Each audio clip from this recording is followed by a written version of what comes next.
विनय, विनम्रता और विवेक। धन बहुत हो जाए, सत्ता बहुत हो जाए, आप कुछ भी बन जाओ, चाहे किसी पद पर बैठ जाओ, पर अपनी विनम्रता को मत छोड़ना।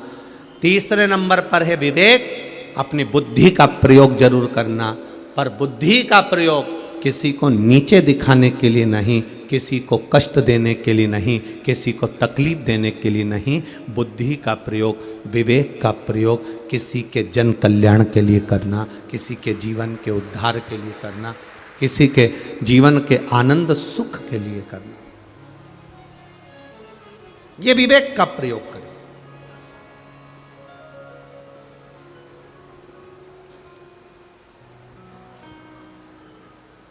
हम अपना आधे से ज़्यादा विवेक, हम अपना आधे से ज़्यादा बुद्धि दूसरे को बर्बाद करने में लगा रहे हैं। हम अपनी आधे से ज़्यादा बुद्धि दूसरे को बढ़ते हुए देखकर जलने में लगा रहे हैं। हम आधे से ज़्यादा विवेक, बुद्धि दूसरे को कष्ट कैसे दिया जाए, दूसरे को परेशान कैसे किया जाए, उसमें लगा रहे हैं। और शास्त्र कहता है इस बुद्धि को, इस विवेक को दूसरे को कष्ट देने के लिए नहीं, इस बुद्धि और विवेक को दूसरे का कल्याण करने में लगाओगे तो जिंदगी सार्थक हो जाएगी। इस विवेक को, इस बुद्धि को हमें दूसरे के नुकसान के लिए यूज नहीं करना है।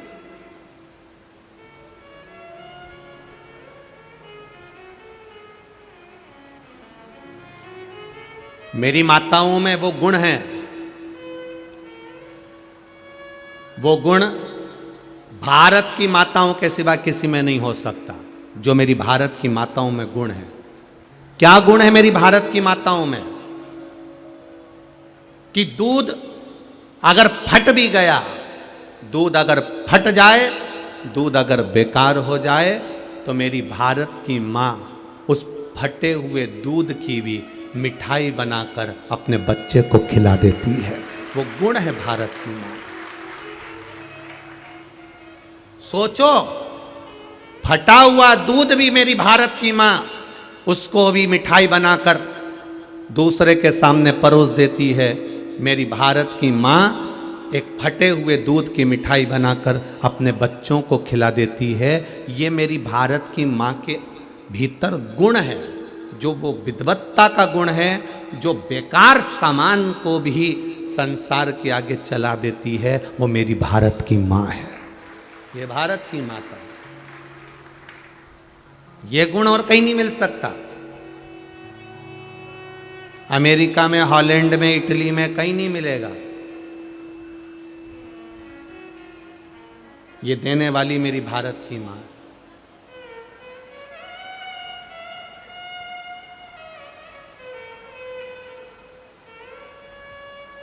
ये भारत की माँ है। एक कपड़ा बेकार हो जाता है तो उस कपड़े को पहले, बड़ा कपड़ा है तो छोटे को दे देगी, छोटे से छोटे को दे देगी, छोटे से छोटे को दे देगी। वो कपड़ा बिल्कुल बेकार हो गया तो उसकी गोदड़ी सिल लेगी, बच्चे को सुला देगी। गोदड़ी भी काम में नहीं आएगी तो उसको फाड़ कर पोछा बना लेगी। पोछा भी अगर सही साइड नहीं हुआ तो फिर इसको कहीं ऐसी जगह, कोई नाली में से पानी आ रहा होगा तो उसमें ठूस देगी। ये एक बेकार से बेकार कपड़े का भी वो प्रयोग कर लेती है कि उस कपड़े से भी अपना आनंद सुख प्राप्त कर लेती है। तो यह भारत की माँ, समझना आज वो दशा हो गई है कि दुनिया में नवयुवक बेटे बेटियां, नवयुवक बच्चे अपने मार्ग से विभाजित हो रहे हैं। आज जितने बड़े, जितने 40 साल, 45 साल, 50 साल के लोग जितने मदिरा नहीं पी रहे, जितना व्यसन नहीं कर रहे, उतना आज के ज़माने में पढ़ने वाले छोटे छोटे बच्चों से लेकर कॉलेज जाने वाले बच्चे इतना मदिरा का पान कर रहे हैं और व्यसन में डूबे हुए। तो मेरा माँओं से निवेदन है, आप में वो गुण है, आप सुधार सकती हो।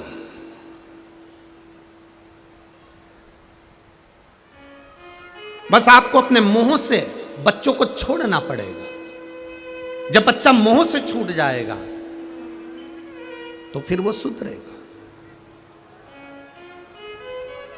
हम मोह में पकड़े हुए हैं, हम आसक्ति में पकड़े हुए हैं, और जब तक हम मोह में बच्चे को पकड़े हुए हैं तब तक वो सुधरने वाला नहीं है। आसक्ति में पड़ा रहेगा, मोह में पड़ा रहेगा, नहीं सुधर पाएगा। उसको सुधारने के लिए आपको कुछ ना कुछ ऐसा कर्म करना पड़ेगा जिससे वो संवर जाए।